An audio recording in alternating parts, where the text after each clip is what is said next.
रायगड, महाराष्ट्रासह देश विदेशातील ताज्या बातम्या पाहण्यासाठी मॅक्स इंडिया लाईव्ह चॅनलला सबस्क्राईब करा आणि बेल आयकॉन दाबायला विसरू नका.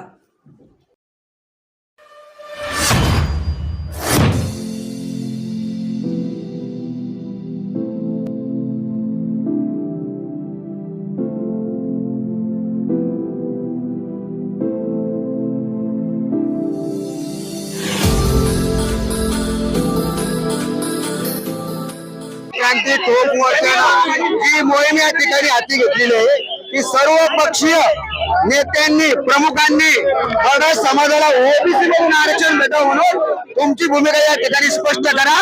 त्याच पद्धतीने आज आम्ही देवेंद्रजींना सांगितले की भाजपची भूमिका काय, मराठा समाजाला या ठिकाणी ओबीसी मधून आरक्षण भेटायला पाहिजे की नाही पाहिजे ही चर्चा, हे निवेदन हे आम्ही देवेंद्र फडणवीस साहेबांना या ठिकाणी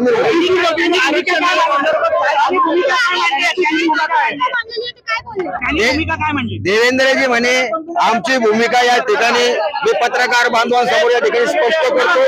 पुन्हा आपल्या सर्वांच्या माध्यमातून मागणी करत आहे जोपर्यंत हे सर्व पक्षीय नेते एकत्रित येत नाही आणि जाहीर करत नाही की मराठा समाजाला या ठिकाणी ओबीसी मधून आरक्षण द्यावं म्हणून आज या मराठा आरक्षणाचा फक्त राजकीय फायदा या ठिकाणी उचलला जातोय. देवेंद्रजी सोबत चर्चा करताना ते पण सांगितलं की देवेंद्रजी या महाराष्ट्रात शरद पवार साहेब हे 4 वेळेस मुख्यमंत्री राहिले. खरे मराठा आरक्षणाचे जर मारेकरी कोण असाल तर शरद पवार साहेब आहे. देवेंद्रजी तुम्ही सत्तेमध्ये आल्यानंतर 13% आरक्षण दिलं, सारथी दिली, अण्णासाहेब आर्थिक विकास महामंडळ दिलं. पण देवेंद्रजी आज महाराष्ट्रातल्या मराठा समाजाची मागणी आहे की मराठा समाजाला ओबीसीतून आरक्षण भेटायला पाहिजे. तुमची पक्षाची भूमिका आहे ती स्पष्ट करा. त्यांनी मला या ठिकाणी सांगितलं मी मीडिया समोर काय बोलायचं ते भाजपची काय भूमिका आहे ती या ठिकाणी मी स्पष्ट करतो.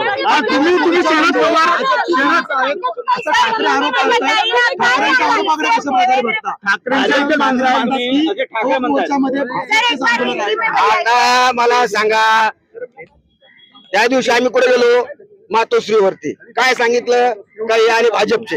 आता आम्ही कोणाकडे आलो देवेंद्रजींकडे, उद्या जाणार एकनाथ शिंदे साहेबांकडे. आमच्या या आंदोलनाचा शेवट शरद पवार यांच्या घरावर होणार आहे. त्यामुळं कोणाला काय आरोप करायचे करू द्या. या महाराष्ट्रातल्या तमाम मराठा बांधवांना मी विनंती करतोय आणि सांगितलोय का मराठा समाजाच्या आरक्षणाचा राजकीय फायदा या ठिकाणी उचलला जात आहे. सगळ्या राजकीय पक्षांनी मराठा समाजाला ओबीसी मधून आरक्षण द्यावं. कारण मराठा क्रांती ठोक मोर्चाने कोणतं आंदोलन घेतलेलं त्यामध्ये जवाब दो मराठा समाजाला ओबीसी मधून आरक्षण भेटावं.